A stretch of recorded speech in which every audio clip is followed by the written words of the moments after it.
the political elites to assume power and to have people who become dependent on them, and also people to give them tributes because they allowed them safety on the trade routes, protection, not to be, you know, and you have recordings of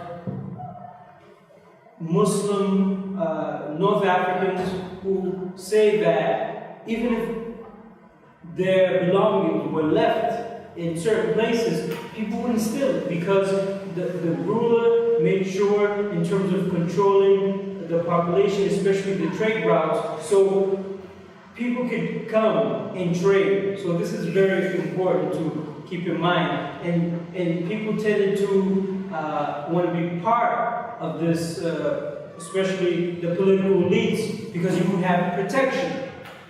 Okay? And also, later on you'll see land will be given at the expense sometimes of peasants, common people. So this is very important in terms of rulership. And they had a variety of people, inhabitants, Soninkes. Okay? Soninkes are the ruling classes. They are the people who are the dominant. They're the aristocrats, the nobles. But it was a multi-ethnic, multinational when we think about nations in terms of different cultures and languages in Africa. And other major groups were Mandinkas that spread throughout West Africa. And the Mandinkas are part of the Mande group. Mande groups are groups basically that their origin is pretty much in the Niger Bend area, and their languages are very similar. So Soninke is a Mande group, and also Mandinka is a Mande people, and then Bambaras are also a Mande people. The Fulas are not, but the Fulas also, they're traditionally pastoralists throughout West Africa, and you even have Fulas in modern-day Sudan, in East Africa. They call them actually Falata. Okay, Falata. So, but the migration probably in that respect is more recent. When I say recent, we're talking about the 15s, 1600s. But of course, it's not so recent. But for African history, that's quite recent. When we talk about the population of Fulas in Sudan. In this empire also, it's important to remember that the title, the rulers were called Ghana or Kaya Magana, Lord of the Gold. And you see this throughout African history and other parts. Precious metal, in this case gold, is very important. And because the ruler, by controlling the trade route, has access to gold. And why is gold so important?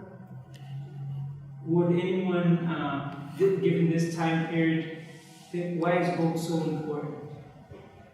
Money. Money? Right. Medieval Europe and Islamic states, from all the way from when we talk about the Abbasid Caliphate from Iraq, Baghdad, all the way to Western Europe. All of these different empires, their currency is based on gold, especially for certain types of trade. And so they had other sources, not exclusively Africa, right? But Africa becomes, especially with the tightening of the Russian Empire in the part of what you could say the eastern part of Europe, access becomes less and less. In Ghana or West Africa will play a vital part. Now, there are gold mines because even to this very day, Mali is one of the largest exporter of gold to this very day. But gold didn't just come from Ghana. Ancient Ghana, or Ouagadougou, just to confuse you now, present-day Ghana, today's Ghana exports gold too. You see, so gold was in abundance, and the king was called the Lord of the Gold. Why? He was controlling the axis. Coming in, he would tax. Coming out, right? So that's why he received this title. It's about controlling the routes of the trade in each of the regions. That what was sub-regional commercial networks.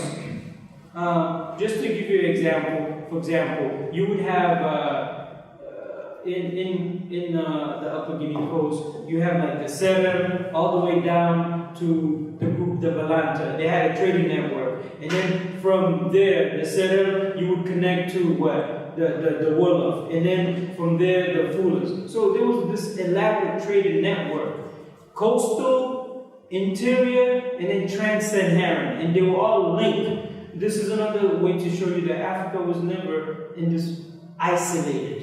Even though when we refer to tropical Africa, it's somehow isolated from the rest of the world. There were these elaborate trading networks. And that's why, I mean, ultimately, we don't think of Ghana in this way. It was connected to the Mediterranean world.